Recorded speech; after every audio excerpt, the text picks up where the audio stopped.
उसके बाद नारद जी पूछने लगे, हे पितामह, शंखचूड़ के वध का भी मैंने प्रसंग श्रवण कर लिया है, अब मुझे आप कोई महादेव का चरित्र श्रवण कराइए, मैं महादेव की कोई कृपा सुनना चाहता हूं। और कहा, कुछ समय पहले आपने एक अंधक नाम के राक्षस का जिक्र किया था, ये अंधक कौन था? इस अंधक के बारे में आप हमको कुछ बताओ तो सही। और यही प्रश्न व्यास जी ने सनत कुमारों से किया है।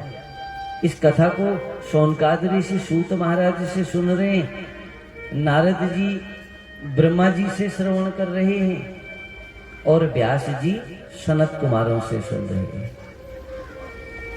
व्यास जी ने भी पूछा, है सनत कुमारों, ये ऋषियों, ये जो अभी आपने अंधक का जिक्र किया ना, ये अंधक कौन था? और सबसे बड़ी बात तो ये बताओ, इस अंधक में इतना तेज कहां से आया है?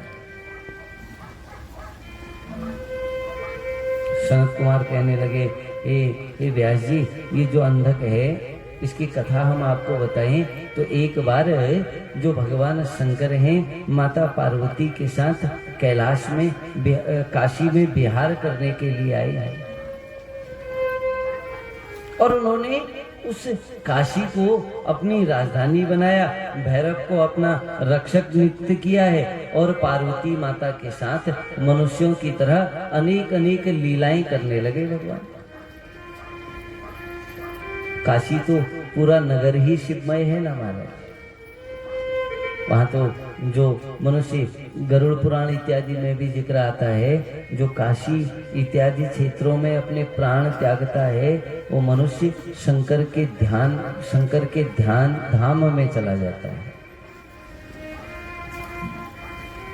और जो वहां जाकर शंकर भगवान का ध्यान लगा ले, उस मनुष्य की तो जो इच्छाएं हैं या जो उसकी मुक्ति का वर्णन है उसको वेद भी नहीं कर सकते। वो तो स्वयं भगवान के अंदर चला जाता है, वो तो भगवान के रूप में ही समाहित हो जाता है। और कहने लगे, क्रीड़ा क्रीड़ा में भगवान मंद्रांचल की ओर मुख करके बैठे थे और भगवान ने लीला पूर्वक अपनी आंखों को बंद कर लिया और आंख बंद करने से अंधकार सा छाया और सदाशिव के ललाट का स्पर्श करते हुए, जैसे माता ने ललाट का स्पर्श किया भगवान का, तो हाथों से स्पर्श किया तो श्वेत बिंदु टपकने लगा, पसीना टपकने लगा है। उस पसीने से एक बालक उत्पन्न हुआ है, बड़ा भयंकर विकराल मुख वाला, जटाधारी है, कृष्ण वर्ण, बड़ा काला उसका स्वरूप है, कुरूप है और मनुष्य मात्र के लिए तो बड़ा डराने वाला है। जन्म लेते ही हंसने लगा, जन्म लेते ही गाने लगा है और जन्म लेते ही बार बार अपनी ही जीभ से होंठ चाटने लगा है। भगवान शंकर ने उसको देखकर माता से कहा कि हे देवी, ये जो मेरे नेत्रों को मैंने बंद किया है उससे जो कर्म हुआ उससे ही ये पुरुष प्रकट हुआ है। माता ने पूछा, ये हे माहेश्वर, ये जो घोर पुरुष विकृत हुआ ये कौन है? किसका पुत्र है? किस नाम से जाना जाएगा? इसका क्या भाव रहेगा?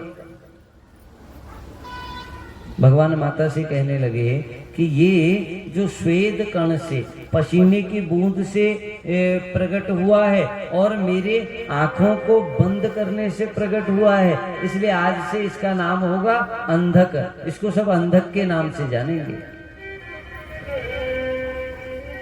और इसकी जन्मदात्री भी तुम हो, इसलिए ये अब इसकी रक्षा भी तुम करोगी। कैसे इसकी रक्षा करनी है तुम्हारी दया पर ही ये निर्धारित रहेगा, इसलिए अब ये विचार तुम करो। भगवान शंकर ने इस प्रकार से माता को कहा। माता अनेक प्रकार से उस जो वो पुत्र प्रकट हुआ है, जो वो अंधक है, अनेक अनेक प्रकार से उसकी रक्षा करने लग गई है। शिशिर काल का समय है। एक बार शिशिर काल जब आया तो बड़े भाई की संतति वृद्धि इत्यादि को देखकर जो हिरणाक्ष है वो तपस्या के लिए आया है वहां पर।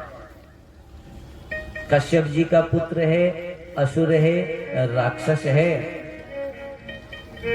और उसने अनेक अनेक प्रकार से शंकर जी के दर्शन के लिए तप करने लग गया। और जब उसने बड़ा भयंकर तप कर लिया तो उसके तप से जब भगवान बड़े प्रसन्न हो गए हैं तो भगवान उसके समीप आकर कहने लगे कि हे राक्षस राज, तुम इंद्रियों को कष्ट मत दो, अब और ज्यादा परेशान मत हो। तुम जो भी मांगोगे ना वो सब तुमको मिलेगा। आज मेरे लिए तुमको अदेय कुछ भी नहीं है। उसने कहा महाराज। वो हिरणाक्ष कहने लगा कि हे चंद्रमौली, हे भगवान, अगर आप मुझसे प्रसन्न हो गए तो मुझे एक पुत्र की प्राप्ति कराइए, क्योंकि मेरे भाई को तो आपने प्रहलाद इत्यादि 5 पुत्र दे दिए, परंतु मेरा कोई पुत्र नहीं है। हिरण्याकश्यप के पुत्र तो प्रहलाद है ना, परंतु हिरणाक्ष का तो कोई पुत्र ही नहीं है। मेरा वंश तो फिर जब वंशहीन हो जाएगा फिर कौन मेरे राज्य का भोग करेगा और कौन मुझे सुख की प्राप्ति कराएगा। मैंने सुना है पुत्र तो पिता को परलोक भेजने वाला होता है। कश्यप कहने लगा कि हे भगवान, जो अपुत्र वाला मनुष्य है उसकी मुक्ति नहीं होती है। मैंने सुना है ऐसा, शास्त्रों में वेदों में मैंने सुना है, इसलिए आप मुझे एक वरदान ऐसा दीजिए कि मेरे घर में एक पुत्र होगा। भगवान ने कहा कि देखो ऐसा है, तुम इसकी चिंता मत करो, मैं तुम्हें एक पुत्र की प्राप्ति कराता हूं। और वो पुत्र, वैसे मैंने तुम्हारी कुंडली देख ली, तुम्हारा भाग्य देख लिया, तुम्हारे नसीब में पुत्र तो है नहीं, परंतु ऐसा है मेरे यहाँ जो पुत्र ये अंधक है, इस पुत्र को मैं तुम्हें सौंप देता हूँ, इस पुत्र को लेकर जाओ। आज से ये जो अंधक नामक पुत्र है, ये जो बलवान है, जो अजेय है, ये कभी भी किसी से परास्त नहीं होगा और तुम्हारे पुत्र के रूप में जाना जाएगा। इस प्रकार से उस हिरणाक्ष को भगवान ने पुत्र दिया है। भगवान को प्रणाम करके वो हिरणाक्ष वहां से चला गया।